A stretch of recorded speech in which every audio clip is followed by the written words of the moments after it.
You're listening to the Secret Sauce Podcast, unveiling life's hidden recipes for success, happiness, and fulfillment by finding the unique ingredients that shape individuals' extraordinary journeys. Well, hello, good morning. My name is Jeffrey Davis with Secret Sauce Podcast. And I'm Lynn Bush with Secret Sauce Podcast. Good morning. We're hoping to spend the next hour here with you, talking to you about a little bit of AI, a little bit about what's going on in Israel, a little bit about the Texas Rangers, and try to see how we can find the secret sauces in each one of those. Thanks for being here this morning. It's great to be here. How's your first 2 days of the week been? Absolutely great. Yeah? Now, is that because you've changed a lot of lives, or you've helped out a lot of marriages, or your dogs licked you that and every my day dogs, when you got home this week? Or my dogs are wonderful. Got your car back? They make my life great, and I got my car back, and all of that was just for the battery. For the battery. That's a brand new battery. For $1,000? Yeah, right. Yeah. Actually, it was $2,000. No. That's great. Well, we were talking before this started about our Congress not doing what I think is right for all of us. There's so many personalities that want what's personal for them, not what's right for the people. And we don't have a speaker. We don't have a speaker, and really we don't even have a Congress, because they're not doing what they're supposed to do. They're not working for us as they should be. Now, did you like Jim Jordan? Jim Jordan's fine. Yeah. It doesn't matter to me who's there. Somebody needs to be there. But somebody. Yeah. Somebody needs to move our Congress along. We can't have solutions if we don't have solutions. Right. And the sad thing is they don't seem to understand what they're doing there. They're there because we send them there to do a job. No. That's not why they're there anymore. They're there because they're amusing themselves and they're getting rich. They're getting rich. And it's a power thing. Mm-hmm. It's I want to be cool and look good and go to the right parties and have the right opportunities. Mm-hmm. I don't think it's very few of the Congress men and women that are there today, I don't believe are there for me. Oh, no, I agree. Little guy here in Fort Worth, Johnson County, Burleson, Texas, they don't give a damn about me. Right. My brother doesn't. Middle America, nobody in Middle America believes today that they're there for us. Right. But I believe you create your own course in life, and so we just have to abide by what they create and go be great at it and what you do. Yeah. Inside of somebody else's rules. It sounds like we're going to have another set of rules here in 2 years, and then we'll have made probably another set of rules 4 years after that. And so, it's not a great cycle to be wanting to put it out there for opportunities for, crazy things to happen. So it's scary to me. I wish all the politicians would have to post their secret sauce on why they're there online before they get to Congress, so we can talk to them about it. I think there's got to be some sort of better, communication. I don't know. I mean, I just don't know what's right anymore. I mean, you had a lady who's from Maryland and was living in Maryland, is now the state senator from California. Right. And she had to get a residence in California before he could nominate her to be that position. And I don't think Miss Maryland may be great, but she probably doesn't know what all those people on all those side streets of L.A. need help doing. I don't. Right. I don't think she's probably even driven the streets of L.A. before. And so I think they need to get back to finding the right ideas of why they're there and why America is important. And what they're supposed to do while they're there. They're supposed to change lives and make things great for America. Our country doesn't there's no American secret sauce anymore. It's all a bunch of individuals. That's why you can't get unity in really anything you do today, because everybody's out for themselves, not for the better good of people. The better good of people, that secret sauce is gone. And I was listening earlier to a podcast with AOC. She's tragic. She's just tragic. Well, you heard that lady from Palestine called the president and his cabinet and Austin for not stopping Israel from protecting themselves, that they were murderers themselves. Like, she went off on it, I can remember as a kid being told, you don't even say out loud, I'm going to kill the president. Right. Because you could get in trouble. And today you have politicians saying death to America. How are you a politician for America saying death to America? Right. That doesn't make sense. No, and she should be kicked out. I mean, she literally at a rally yesterday was saying death to America at her Islamic. And yeah. So I think we need more secret sauces. So I got to look up some great things, and education, as it wasn't so important to me growing up, it's super important for me, for my family, right, going forward. And so we talk a lot about AI, and I had I was researching some things about how AI was going to affect our education. They believe at some point that you will have virtual teachers, AI teachers in classrooms in like the near future, like not 20 years from now, like maybe 5 years from now, where they're teaching you Spanish and English and Russian and all the stuff from around the world. They were talking about how over the next 20 years, children will probably speak multiple different languages, because now you've got to go find someone who speaks Indian to teach the kids Indian that wants to be an educator, where now they'll be able to program an AI machine with a pretty face or handsome guy standing in front of a classroom teaching them Spanish that they've been programmed from AI or from someone to, here's your lesson plan and you teach it. I think that's going to be a lot moving forward. And it won't just be languages, it will be everything. Imagine AI teaching history the way it wants to teach history. Yes. Rather than the way history really happened.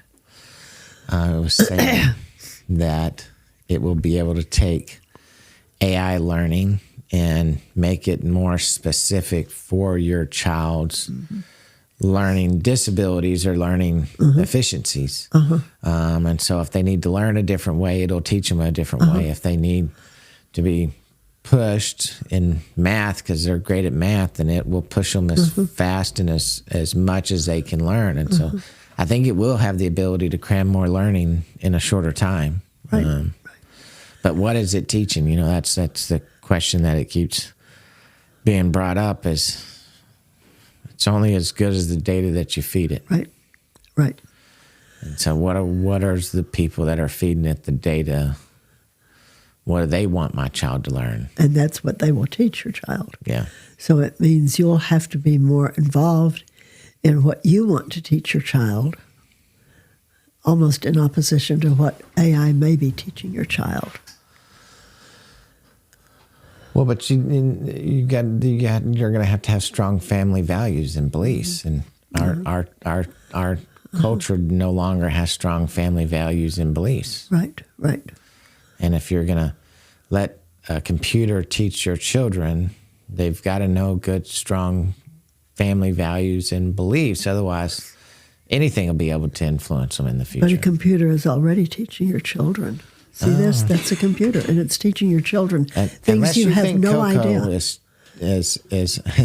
teaching my kids. The only videos that they watch some cartoon. They watch Dumbo and stuff. My kids have never been like Looney Tune cartoons. That's just not my kids, and we don't play video games. My wife and I don't. And so we don't have video game machines at the house. And so we don't sit and play video games with them on their tablets. And so, I mean, my son watches, we turn on Coco or Blimpie for him, and the next thing we know, he's watching stuff, calling us, telling him he just learned this, or he likes that, or he saw this. I mean, we took him to the Alamo, took him to the state capitol, and within an hour after leaving the state capitol, he was like, I just saw that on my Coco. He calls his Coco his little tablet of Coco. But we try to do the learning in our house, the teaching. And that's where it has to happen. We no longer can depend on the educational system. No, or what they see. Yeah. My kids love Happy Feet. And I think it's just the worst cartoon movie ever. Like I'll turn it off as soon as they walk out of the room. Because when they were throwing the Happy Feet the fish, it was the story of that moment was how dependent the world becomes on the fish givers. And he was so sad because of that. And I thought, that's just the worst thing I've ever heard of. I mean, it was trying to teach kids that you need to obey and you need to listen and you need to follow the leader, and then ultimately you'll get some fish from it. And I thought that was just a horrible meaning to a movie. So not a fan of Happy Feet. Yeah, teaching children they have to obey is it's who you obey. Not just obey for the sake of obeying. That's when the government can take over your children. Well, they're trying. They're trying hard. I mean, we see a lot of the school districts. Yeah. With having more say than what you're okay with. I mean, I've had family and friends talk about me sending my kid to a private school as a fancy school.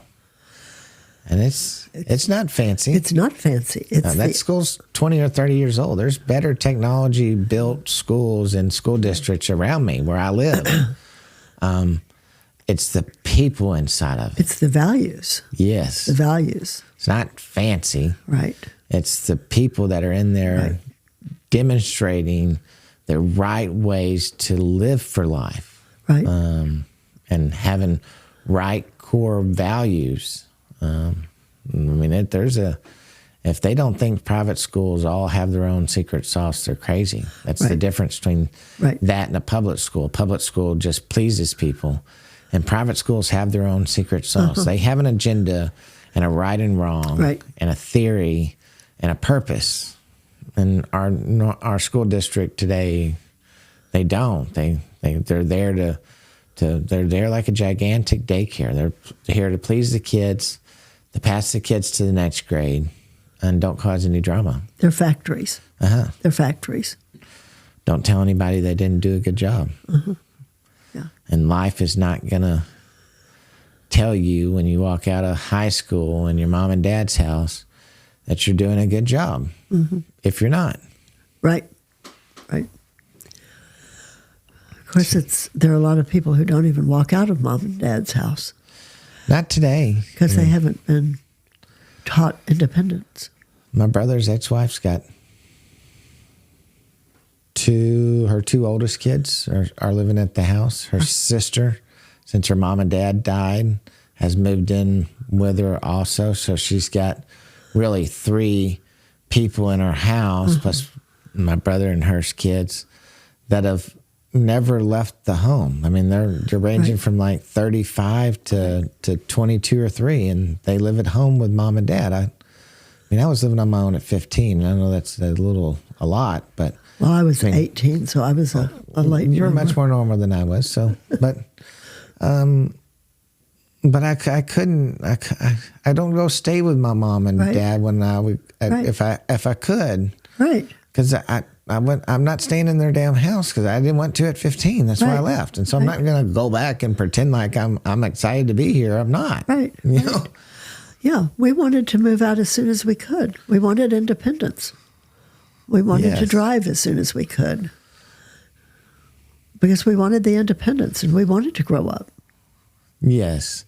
I was already grown up. Life had already given me enough hardships over my 15 years that I was already far greater in, and I'd had more life things thrown at me than most people at my age. So I was far greater than my 15 years had said.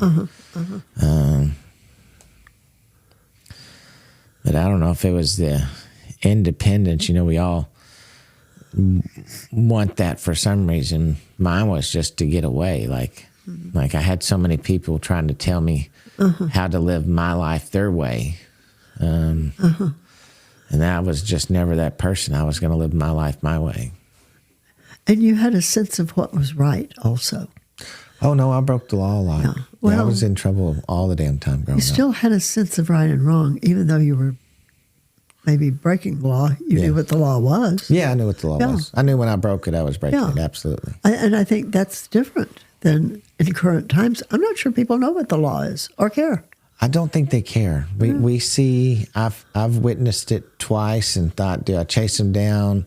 Kind of ran my basket into the guy running out the door at the Home Depot a couple of months ago. But I've seen the smash and grab here in my little city of Burleson. I know. And it's disturbing. I saw some kids. I didn't realize what they were doing at Albertsons until they were putting all this detergent in their car, and I'd finally figured out that when he ran by me with the cart, I knew he was wrong. Right. But I stood on my car and took pictures of them. They rolled down their window, and I'm going to tell you, my first thought was, do I have enough metal between me and their car to protect me if he pulls out a gun and starts shooting? Right. And that was kind of scary here in Burleson, Texas. In Burleson, yeah. But I was yelling at them, don't you ever come back to my effing city. So they were going to sell it. Yeah, I guess. I don't understand all the smash and grab stuff anyhow, but... They get the stuff and they sell it on the street. Walgreens, several Walgreens. Well, have everything off. First Aid and Boots filed bankruptcy Tuesday. Oh, did they? Boots used to be, a huge pharmaceutical. And then Rite Aid bought them. And then now they've filed bankruptcy. Huh, interesting. Yeah, it's the lady at Walgreens said that Walgreens, I got prescriptions yesterday, and there was a new lady at the counter from Walgreens. And she said Walgreens is in trouble too. She said she left there after 18 years. She says there's just shortages, and what they were asking their employees to do was way too much. And, and I think everybody buys pharmaceuticals. There's got to be a profit in pharmaceuticals, but why are they filing bankruptcy? I don't think that's a little scary. I mean, I read, we talk about the economy a lot. And certainly that's part of my secret sauce to success is knowing what's going on in all the different industries, not just real estate and not just land. Leisure's off. Vacationing's way off. Right. My brother's in the cheese business, and he said all of his specialty, more expensive cheeses have gone from being the thing the last 2 or 3 years to now they're sitting on the shelves and expiring. Really?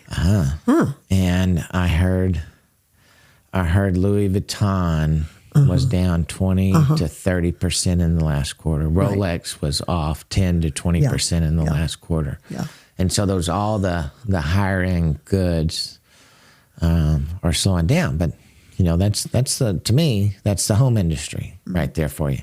All those mortgage people, all the bankers, all the home sales, the sales reps, the people that work for D.R. Horton that were getting these massive bonuses, the lumber companies, the tile people, the trades, they all had tons of cash because the economy was booming. People were buying houses, and they brought that almost to a screeching halt. Certainly financeable. There's still a lot of people paying cash, but not financing. If you can't buy the house, you can't buy the Louis Vuitton bag. Yes. Yeah.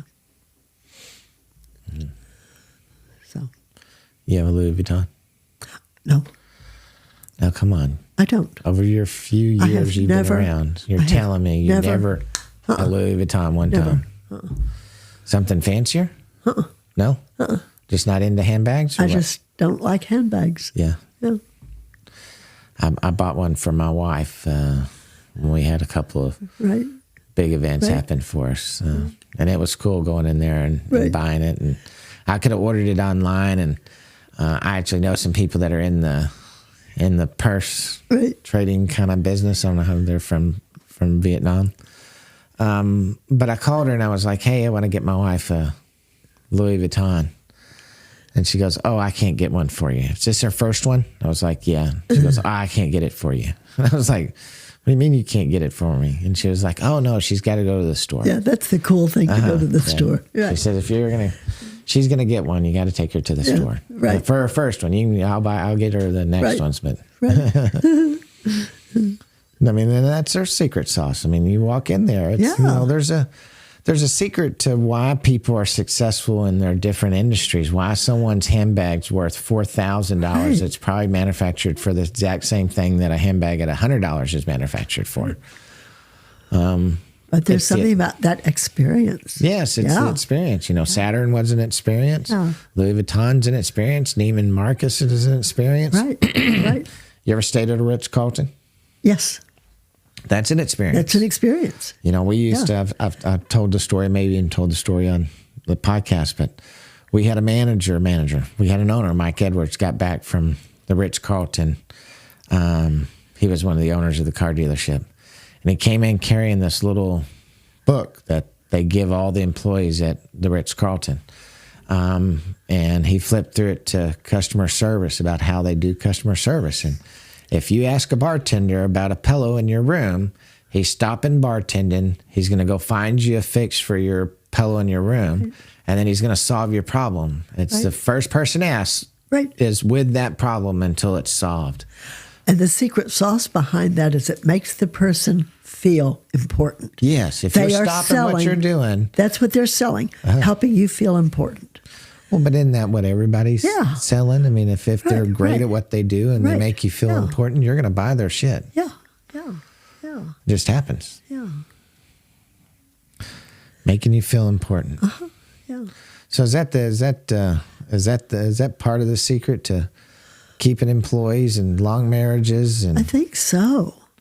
I think it's a huge secret sauce for marriage, making the other person feel important, wanted, loved, cared for. Yeah.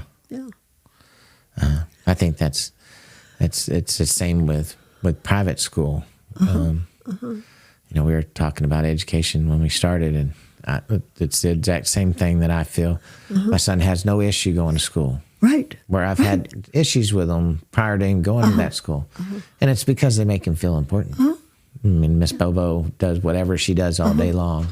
She makes him feel important because he knows her stories and he shares his stories. And I think the other kids in class know each other's names, and so they've made each other feel important. And so I think feeling important is a big part of it, you know.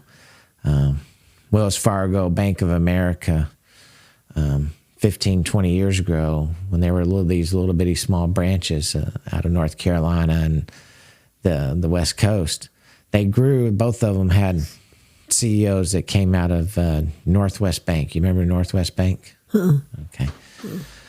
There's another bank that was from the East Coast when they merged. But the guy's theory is you made everybody in the bank some sort of high-level director, vice president, president of their division, president of tellers, president of opening new accounts. Right. And so they gave out a lot of titles to people for 4 or 5 years and gave none of them raises.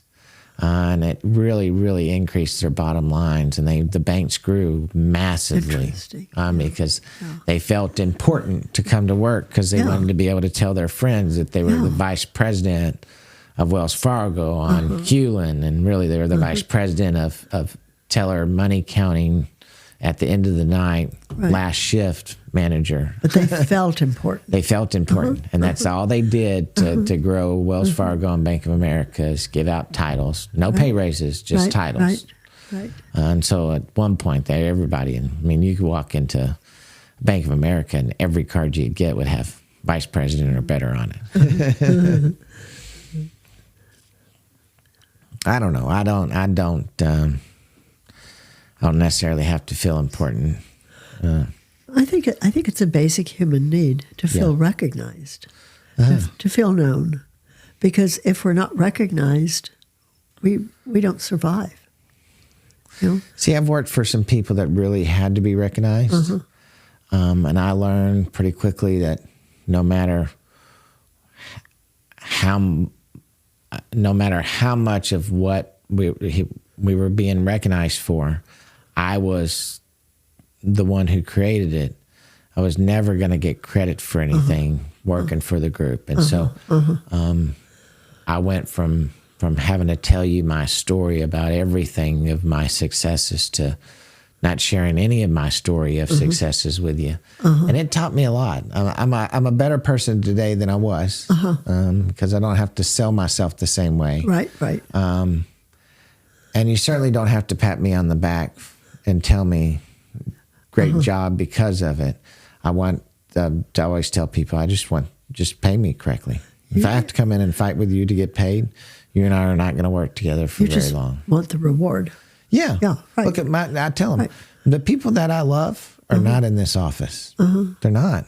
I mean, I've got lots of great acquaintances I've met over the years in business, but the people I love are at my house. And if I'm done with my workday and I've finished my part, I'm going home to the people that I love. I'm not hanging out at the office with just people. With just strangers. Yeah. Basically, yeah. We don't make decisions, and I've told people in the past, how long did you keep talking to that person that got fired from your company? That was your best friend and your coworker, and you don't. Those relationships don't last. No, after it doesn't matter how great friends and how many parties you've been to. When people change jobs, they change lives almost these days. Right. And so it's a whole new group of friends and associates and things to do, and nobody really likes to talk about their past, so they just kind of get rid of it. Yeah. But we at our house try to we tell our boys we're proud of them, and we want to feel loved. Right. I think that's important. Oh, absolutely. I've got a lot of people around this town that I know love me. And that's more important than someone telling me I did a great job. And it's so important to let your children know that you love them, that you believe in them. I think instead of telling people goodbye, I think you should just tell everybody you love them, like your friends, your family, your coworkers. Just tell everybody, hey, I love you. Yeah. Instead of saying goodbye. Right. I'm not a big goodbye fan, but my wife and I typically don't eat the last of anything when we go out to eat because we don't want it to be the last time we ever have it. So. Right. And it's hard. Have you ever tried to not eat the last bite of a lava cake? You talk about not easy. I'm dead. That takes real determination. It does. You're like, maybe you get a little sliver of it and say, well, there's still a bite left. There's still a tiny piece there. Yeah. One of the so what do you think about all the stuff going on in Israel? Well, it's sad, but not surprised. It's been going on for a long, long time. It'll probably go on forever. Is this going to be the time it stops forever? Or no? They're just going to tease it and end it? Oh, they'll find a way to work it out, and it'll happen again. Yeah. Are we getting any of the 29 hostages back alive? I don't know. Do you think we will? I think they're already dead. You know, the average age of those people is in their 20s. Like the whole population of Palestine's over 35 is the median age of the whole. Yeah. All of them. So I think they're super young. I don't think they have any business or know-how in taking care of people that way. Nor do I think they really want to. I don't think they really want to feed 3 times a day the Jewish woman sitting in a cell. I don't think they do. And so I think they're all dead already.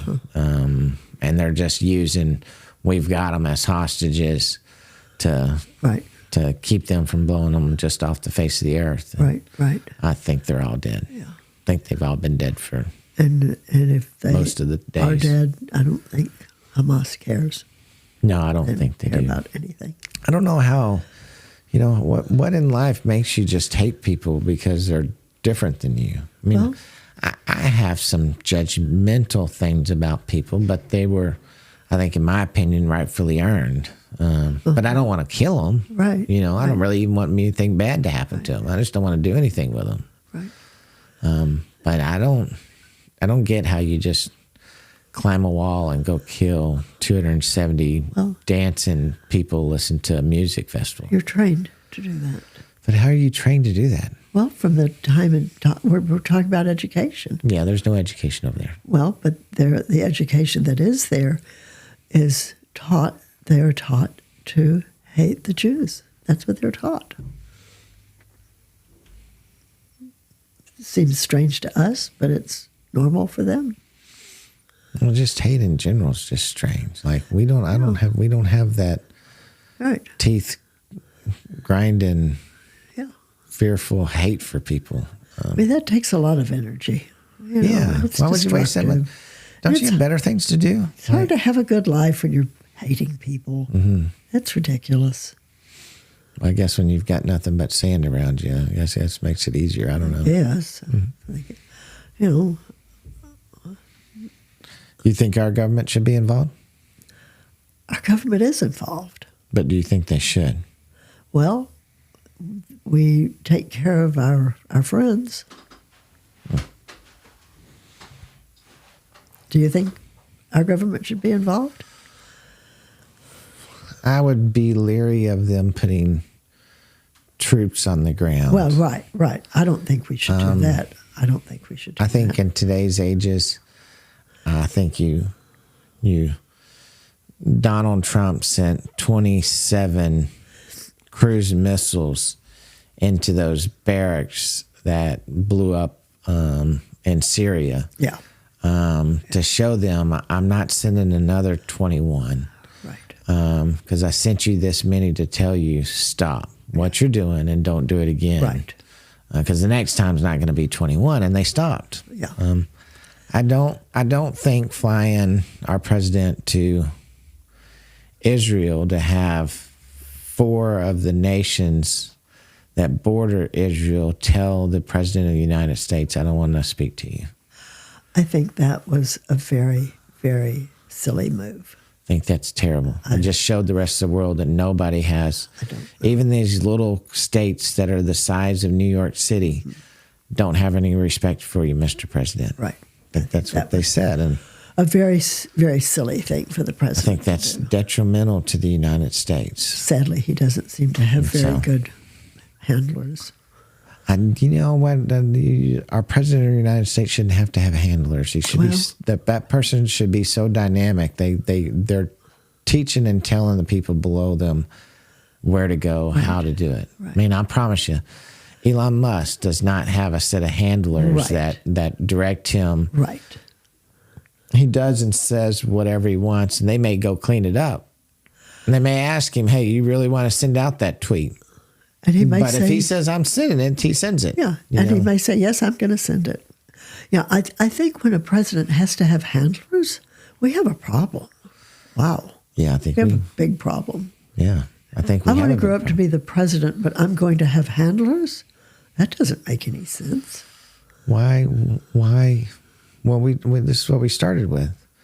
Why are you so selfish to think that we need you for 4 more years?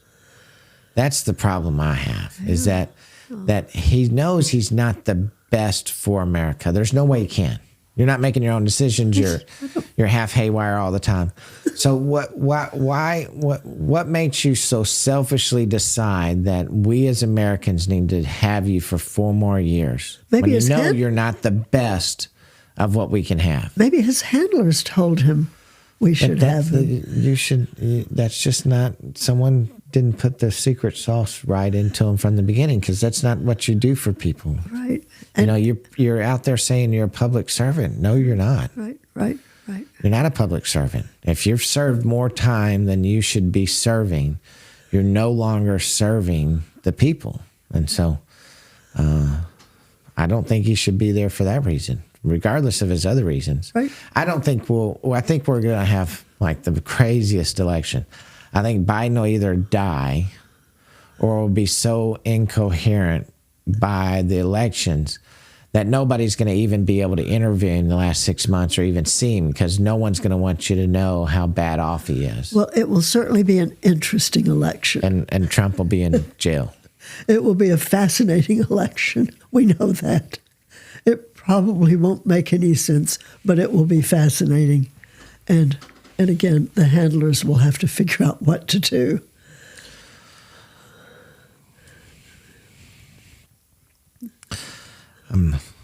They're probably sitting up at night trying to figure out what to do as we speak. They kind of got themselves in a mess. Well, I don't think they want the people that are there think they're supposed to be there. Right. But I don't think it's playing out the way they thought it was going to play out.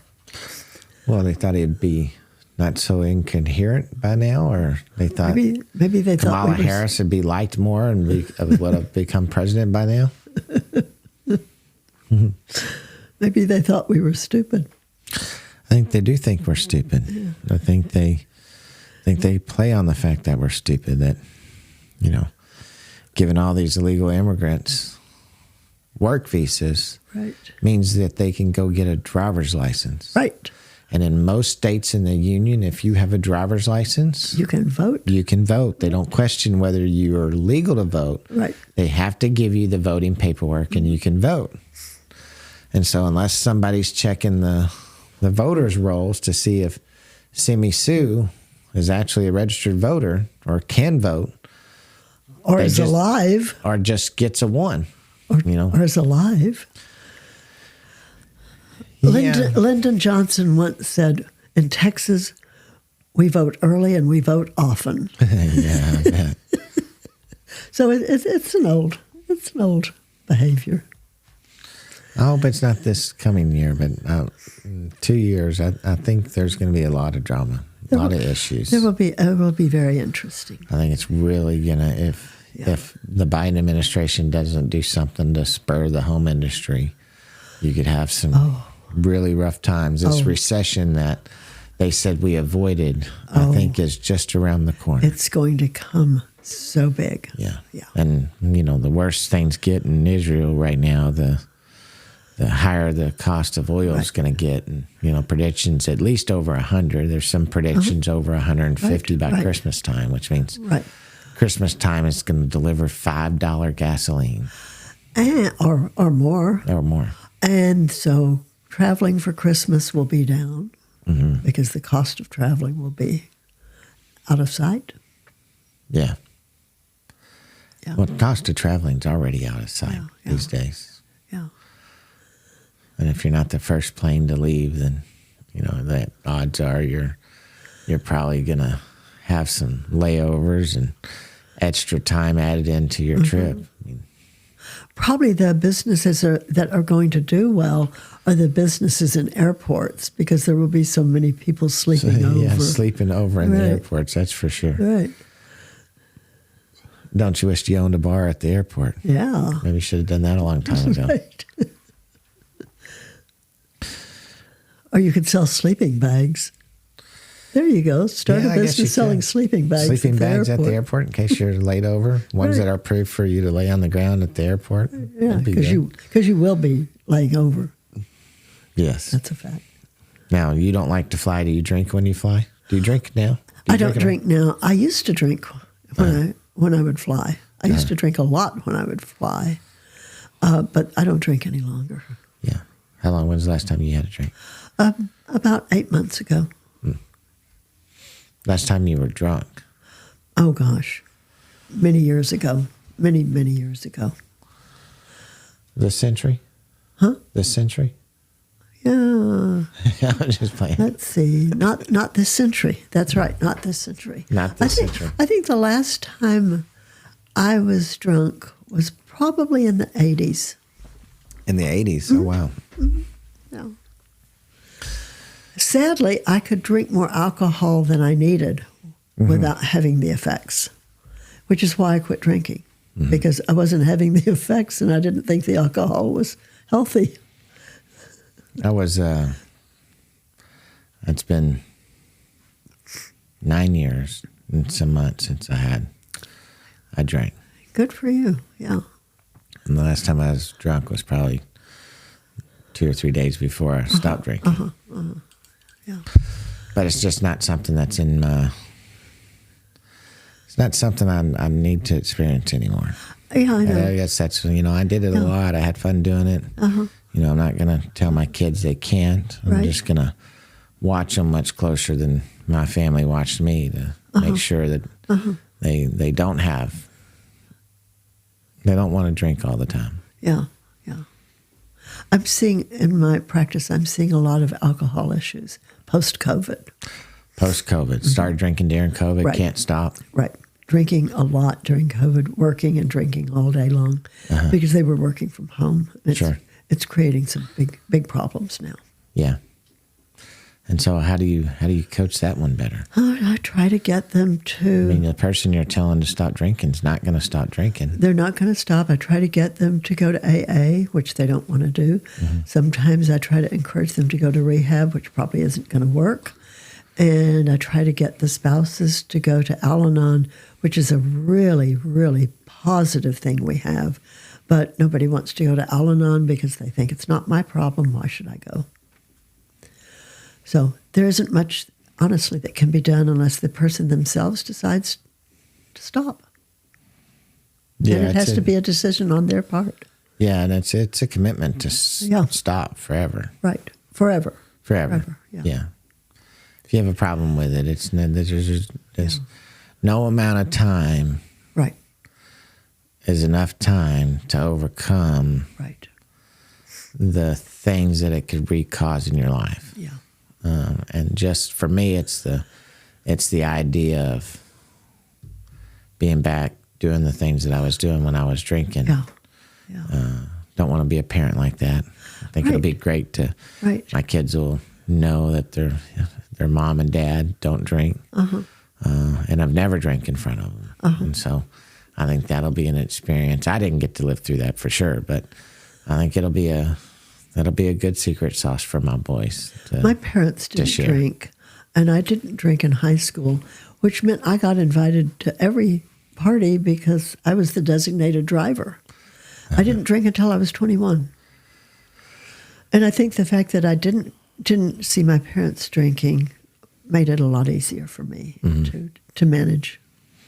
I was more responsible, I guess, at that age. So I drove. And I still drive. If I'm going somewhere with somebody, I'm driving. And back then, even in high school, everybody let me drive their car because I was responsible enough. I didn't like beer, so lots of keg parties and stuff that had beer, and I just wouldn't drink as much as everybody else, and so I'd drive everybody home. Yeah.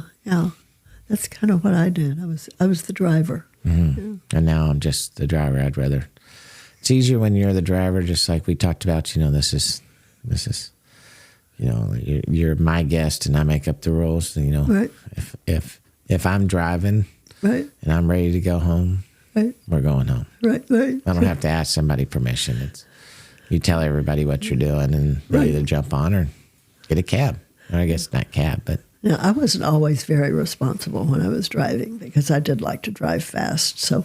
Yeah, you told me that. Yeah, that wasn't too good. Yeah, I drove some cars fast, but never was my thing to drive super fast. Right. But I didn't want to get in an accident. Yeah.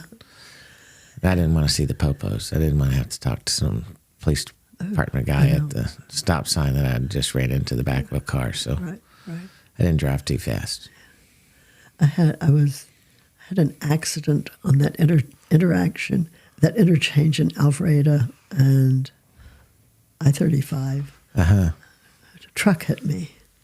That's funny. Yeah. I'm watching the time here. I'm about to have to leave here in just a minute, but I'm going to that intersection. Oh, well, be careful. How crazy is that? I have to go to Alvarado. I'm picking up. They're out there picking up my real estate sign. Right. And there's a road called 401 right past that exit that you got hit by. Yeah, that's where I'm going. The truck was coming right through there. It hurt the car, but it didn't hurt me. Yeah, that's a crazy intersection now. Like super crazy. There's like 12 lanes turning, moving, going all the time. The building that's going on out here is unbelievable. Mm-hmm. And now the west has slowed down a little bit. West side of Fort Worth, where you're at, hasn't it? Or you still think there's lots of growth? Oh, there's lots of growth out there. Oh, yeah. Now, do you go down to the shopping centers towards Weatherford that have the restaurants and the stuff on the right that they just built? And I have my car serviced in Weatherford, so that's right. I go to Weatherford, and I go to HEB in Weatherford. That's where I shop, and my dogs go to Jerry's I-20. is actually in Willow Park. Yeah. My dogs go to I-20 vet, so I'm out there quite a bit. It's just it's a different place out west than it is down south. It is different very people, different spirit, different drive. Very different. Yeah. I always tell my wife, and she doesn't get it. She gets it, but it's not just something that you understand. But every south side of every city in Texas is the poor side, and the east side, southeast side of any city in Texas is the poor side. Galveston. I mean, you get to Third Ward where Houston's out, south side of Houston, all that. That's terrible. Dallas, south side's terrible. Austin, south side's terrible. When Fort Worth was growing, it was opposite. The north side was the poor side. Do you know why? The packing houses were out there. Yes. And when the packing houses stopped, that changed. I've seen the overlay of Fort Worth from the 1870s, and then again the overlay in the 1940s. We built a bunch of houses off of Vickery and 35, and so that's in the historic district. And so all those homes back, there was a president who built a bunch of affordable houses for Americans. And Fort Worth was one of the cities, and so it was a master planned overlay community. And the lots were the same size, all the houses were the same size, but all those houses over time had been torn down and new homes built on top of their spots. And so, there was no house on any of the lots we bought, but every one of those lots had prior homes on it. Yeah. So, pretty cool. Real estate is interesting when you look at the history. Yes, the history sometimes is the best part of it. And knowing your history, I'm in a deal with the water district. And the client I'm buying the property from said he had a water tap that he paid for. The company that he bought the land from 42 years ago just happened to still be operating. And they had an office, and the office happened to have a 42-year-old folder. Wow. With his signature and the owner's signature for the water tap. And so I was able to go see the local water department who didn't want to give me a water tap and say, no, ma'am, that water tap actually has already been paid for and is due. We'd like the water tap. And here's your letter, by the way. Right. Yeah. But without knowing your history matters. Yes, tracking it down, knowing, people that it's important to keep those things for a long time. I mean, she literally looked at me when I walked in her office and she said, "Sir, that's 42 years old. You think I've got that folder?" I said, "Ma'am, I was hoping you did." And she comes around the corner and she was like, "I don't know why we still have this, but here it is." What do you need from it? I was like, I want the whole thing, actually. Actually, if people knew their history better, there probably wouldn't be as many problems in the Middle East. There you go for history. Yeah. Long history back there. There's long histories of the Persians, actually. Yeah. All these people, if they knew their history, that the Saudi Arabia, Qatar, Afghanistan, Jordan, Egypt, they were all just nomad tribal leaders. And when Europe walked away from the Middle East, they appointed all these tribal leaders, not knowing all the values of the things that they had in that sand. Right. They were just tribal leaders. And so, well, thanks for your conversations today. A little bit around the world, a little history, a little math, a little education, a little AI, a little history. We'll wait and see what AI has to say about our history. Yeah, well, I wonder if AI will tell us what they think of our show. So, that is good seeing you, Lynn. You have a wonderful week. My name is Jeffrey Davis. And I'm Lynn Bush. With the Secret Sauce Podcast. Have a great week. Thank you for joining us for this episode of the Secret Sauce Podcast. Follow us on social media at The Secret Sauce Pod to receive daily encouragement on how to find your secret sauce to life.